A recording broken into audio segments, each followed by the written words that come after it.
নমস্কার বন্ধুরা, আপনাদের সবাইকে সীমা রান্নাঘরে স্বাগত। আজ আমি বানাবো আমলকির আচার। আমলকির আচার বানাবার জন্য এখানে আমি 250 গ্রাম আমলকি নিয়ে নিয়েছি। তো আমলকিগুলোকে আমি প্রথমে ভালো করে ধুয়ে নিয়েছি, ধুয়ে পরিষ্কার করে নিয়েছি দেখুন। তো এখন আমি আমলকিগুলোকে সেদ্ধ বসিয়ে দেবো।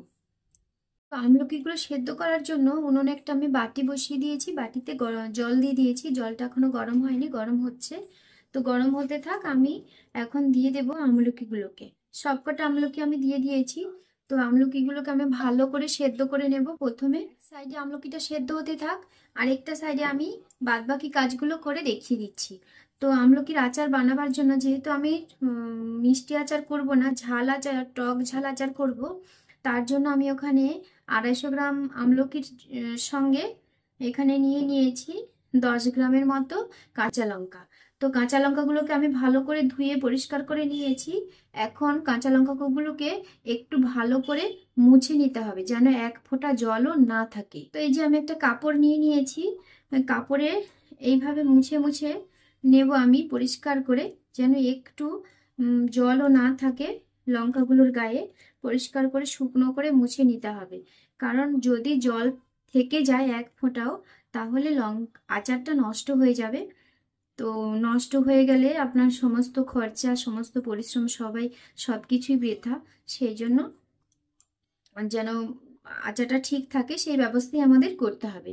তো এইভাবে আমি যেইভাবে আচারটা বানাবো, আপনারাও এইভাবে বানাবেন। এইভাবে আচারটা বানালে আচার আপনার 1 বছর 2 বছরও আপনি রেখে খেতে পারবেন, কোনো খারাপ হয়ে যাবে না। তো লঙ্কাগুলোকে আমি পরিষ্কার করে মুছে নিয়েছি, এক ফোঁটা জলও নেই, সুন্দর শুকনো হয়ে গেছে। তো এখন লঙ্কাগুলোকে একটা সাইডে রেখে দেব। আর একটা ভাজা মশলা বানাবো, তার জন্য দেখুন এখানে কি কি নিয়ে নিয়েছি আমি। এখানে নিয়ে নিয়েছি 1/2 চামচ সাদা সর্ষে, 1/2 চামচের থেকে একটু বেশি কালো সর্ষে।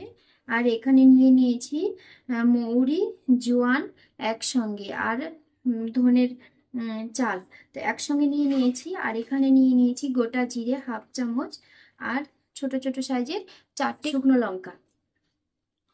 তো এইগুলো নিয়েছি। আর নিয়ে নিয়েছি এখানে আমি দেখুন গোটা ধনিয়া। আর নিয়ে নিয়েছি ছোট চামচের 1/2 চামচের থেকে একটু সামান্য বেশি মেথি দানা। তো এই সমস্তগুলোকে আমি একসঙ্গে একটা ভাজা মশলা বানিয়ে নেব। আর এইগুলোকে আমি একটু পরে, মানে একটা একটা করে ভাজবো, কারণ এই যে মশলাগুলো এরা আগে ভাজা হয়ে যাবে। তো সেই জন্য এই মশলা, ধনিয়া আর মেথি দানাকে আমি পরে আলাদাভাবে ভাজবো। তো প্রথমে লঙ্কাগুলোকে এখন টুকরো করে টুকরো টুকরো করে কেটে নেব। এই যে এইভাবে, এইভাবে টুকরো করে আমি সমস্ত লঙ্কাগুলোকে কেটে নেব। লঙ্কাগুলো সমস্ত আমি কেটে নিয়েছি। তো লঙ্কাগুলোকে এখন আমি সাইডে রেখে দেব। রেখে দিয়ে এখন আমি যে গোটা মশলাগুলো নিয়েছি, মশলাগুলোকে একটু ভেজে নেব। মশলাগুলো ভাজার জন্য উনুনে একটা কড়াই বসিয়ে দিয়েছি, কড়াইটা গরম হয়ে গেছে। এখন আমি দিয়ে দেব এই যে সমস্ত এই মশলাগুলোকে আমি দিয়ে দেব। দিয়ে হালকা আঁচে নেড়ে চেড়ে আমি মশলাটাকে ভেজে নেব। তো দেখুন মশলাগুলো কিন্তু ভাজা হয়ে গেছে, সর্ষেগুলো ফুটতে শুরু করেছে। এখন আমি গ্যাসের ফ্লেমটা কমিয়ে দিয়ে নামিয়ে দেব। এই যে ভেজে নামিয়ে নিয়েছি গোটা মশলাগুলোকে। এখন আমি ভেজে নেব গোটা ধনিয়া আর মেথি দানাগুলোকে। এইগুলোকেও আমি গ্যাসের ফ্লেমটা মিডিয়ামে রেখে নেড়ে চেড়ে ভেজে নেব। দেখুন মেথি দানা আর ধনিয়াগুলো ভাজা হয়ে গেছে, কেমন ফাটতে শুরু করেছে, আর কালারটাও একটু চেঞ্জ হয়ে গেছে। এখন আমি এগুলোকে নামিয়ে দেব। সমস্ত ভাজা গোটা মশলাগুলোকে আমি ভেজে রেডি করে নিয়েছি, একটু সামান্য ঠান্ডা হতে দেব, তারপরে আমি এগুলোকে গুঁড়ো করে নেব। এইদিকে যে উনুনে কড়াইটা আছে, সে কড়াইতে আমি দিয়ে দেব 1/2 কাপ তেল, সর্ষের তেল। তো কড়াইতে আমি এই যে 1/2 কাপ পরিমাণ তেল নিয়েছি, তেলটাকে ভালো করে গরম করে নেব। তেলটা দিয়ে যতক্ষণ না ধোঁয়া উঠছে ততক্ষণ পর্যন্ত আমি তেলটাকে গরম করব। ধোঁয়া উঠলে গ্যাসের ফ্লেমটা অফ করে দেব। তো দেখুন তেলটা কিন্তু ভীষণ গরম হয়ে গেছে, তেলটা দিয়ে ধোঁয়া উঠছে। এখন আমি গ্যাসের ফ্লেমটা অফ করে তেলটাকে এক সাইডে নামিয়ে রাখবো। তো তেলটা আমি নামিয়ে দিচ্ছি, আর এদিকে দেখছি আমলকিটা কতটা কি সেদ্ধ হয়েছে। তো দেখে আপনাদের দেখিয়ে দিচ্ছি একটু আমলকিটা সেদ্ধ কতটা হয়েছে। এই যে দেখুন আমলকিটা সুন্দর সেদ্ধ হয়ে গেছে। এখন আমি আমলকিগুলোকে নামিয়ে জল ঝরতে দেবো। তো দেখুন আমি উনুনে একটা বাটি বসিয়ে দিয়েছি। কেন বসিয়েছি? কারণ বাটিটাকে আমি পরিষ্কার করে মুছে নিয়েছি, তবুও যদি জল এক ফোঁটাও ছিটে ফোঁটাও থেকে থাকে সেই জন্য আমি উনুনে একটু বসিয়ে রেখেছি, বসিয়ে গরম করে নিচ্ছি, যেন বাটিটাও যেন শুকনো থাকে, যেন এই যে আচারটা বানাবো এক ফোঁটা জল যেন কোনো রকমই না থাকতে পারে আচারটার মধ্যে, না হলে কিন্তু আচারটা নষ্ট হয়ে যাবে। আমি বারবার এই কথাটাই বলছি আপনাদের আর বোঝাবার চেষ্টা করছি। তো আপনারা এইভাবে আচার বানালে দেখবেন অনেক দিন আচার ভালো থাকবে, নষ্ট হবে না। তো যাই হোক, বাটিটা আমার শুকিয়ে গেছে, গরম হয়ে গেছে, বাটিটাকে এখন আমি নামিয়ে দিচ্ছি। এখন আমি গোটা মশলা যে ভেজে রেখেছিলাম সেই মশলাগুলোকে একটা মিক্সির বাটিতে নিয়ে নিয়েছি, যেহেতু গুঁড়ো করব সেই জন্য। তো এই গোটা মশলার মধ্যে আমি দিয়ে দেব পরিমাণ মতো নুন। তো নুনটা একটু বেশি দিতে হবে, যেহেতু টক আর ঝাল আচারটা হবে, সেই জন্য এখানে আমি 2 চামচ 2.5 চামচ নুন দিয়েছি। আর দিয়ে দেব আমি হলুদের গুঁড়ো। এখানে আমি 1 চামচ হলুদের গুঁড়ো দিয়েছি। আর দিয়ে দেব কাশ্মীরি লঙ্কার গুঁড়ো। কাশ্মীরি লঙ্কার গুঁড়োটা আপনারা চাইলে দিতে পারেন, না চাইলেও না দিলেও কোনো অসুবিধে নেই। তা আমি দিলাম। এখানে আমি 1.5 চামচ কাশ্মীরি লঙ্কার গুঁড়ো দিয়েছি। তো দিয়ে এখন এই সমস্ত মশলাগুলোকে আমি গুঁড়ো করে নেব। মশলাটা আমি গুঁড়ো করে নিয়েছি দেখুন। আর যে মশলাটা যে আমি গুঁড়ো করেছি একদম মিহি করে গুঁড়ো করিনি, একটু দানা দানা আছে, এরকম একটু দানা দানা রাখতে হবে মশলাটাকে। এদিকে আমলকির জল ঝরিয়ে নিয়েছি আমি। এখন আমলকিগুলোর এইভাবে বীজগুলোকে ছাড়িয়ে নেব। বীজটাকে আমি রাখবো না, যে এইভাবে পাটে পাটে আলাদা করে নেব। তো আমলকিগুলোর আমি সমস্ত বীজগুলোকে ছাড়িয়ে নিয়েছি, ছাড়িয়ে এই তো এরকম পাটগুলোকে ভাগ করে নিয়েছি।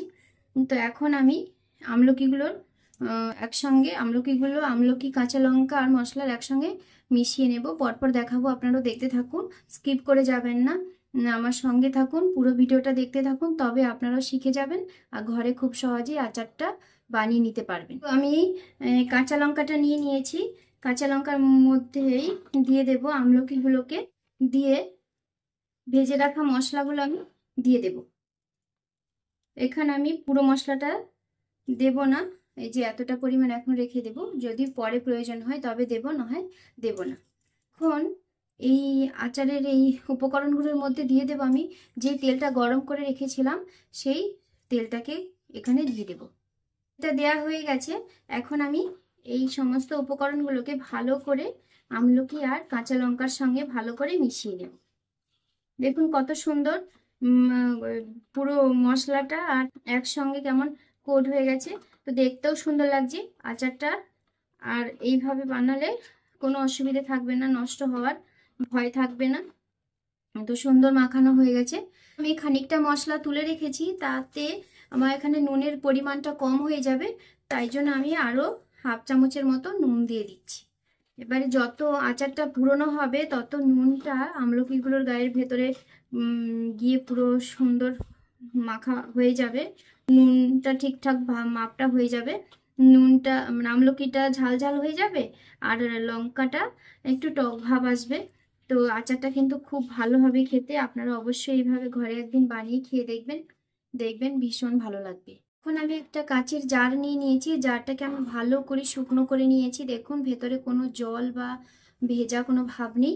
তো ভালো করে শুকনো করে নেওয়ার পরেও আমি ভালো করে আবার শুকনো কাপড় দিয়েও মুছে নিয়েছি। তো এখন কি করব, আমি এই জারের মধ্যে দিয়ে দেব তেল। কাঁচা সর্ষের তেলটা দিয়ে দিয়েছি, দিয়ে এইভাবে আমি চারদিকটায় লাগিয়ে নেব। নেওয়া হয়ে গেছে। এখন আমি একটু একটু করে এই যে লঙ্কা আর আমলকির যে আচারটা আমি বানিয়েছিলাম সেই আচারটাকে এর মধ্যে দিয়ে দেব। তো আপনারা তো জানেন সবাই আমলকি অনেক উপকারী, আর আর কিছু বলার নেই আমলকির গুণের কথা। যেমন চুলের উপকার হয় তেমনি স্কিনের উপকার হয়, সব দিকেই উপকারী আমলকি। তো আপনাদের আমার এই আচারের রেসিপিটা কেমন লাগলো সেটা কমেন্ট করে জানাবেন। যদি ভালো লাগে তাহলে একটা লাইক করবেন, শেয়ার করবেন। যারা আমার চ্যানেলটা নতুন দেখছেন তারা অবশ্যই একটা সাবস্ক্রাইব করবেন, পাশে বেল আইকনটি ক্লিক করবেন, যাতে করে প্রতিদিনের ভিডিওটা যে আমি ছাড়ছি সেই ভিডিওটা আপনাদের কাছে সবার প্রথমে পৌঁছে যায়। তো আচারটা আমার সম্পূর্ণ রেডি হয়ে গেছে। এখন আমি আচারের মধ্যে আমি আরও খানিকটা তেল দিয়ে দেব। তেলটা আমি ভর্তি করে দিয়ে দেব। তো আরেকটা কথা আপনাদের বলে দিই, আচারটা যখন আপনারা খাবার জন্য নেবেন, চামচ হাত দিয়ে তো কখনোই তুলবেন না। যে চামচটা দিয়ে আচারটা তুলবেন সেই চামচটা যেন শুকনো থাকে, চামচের গায়ে যেন কোনোভাবেই কোনো জল না থাকে।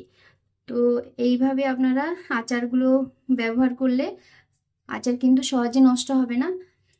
তো আপনারা এইভাবে ব্যবহার করবেন। আর আমার আচারের রেসিপিটা আপনাদের কেমন লাগলো সেটা অবশ্যই কমেন্ট করে জানাবেন। তো সবাই ভালো থাকবেন, সবাইকে টাটা।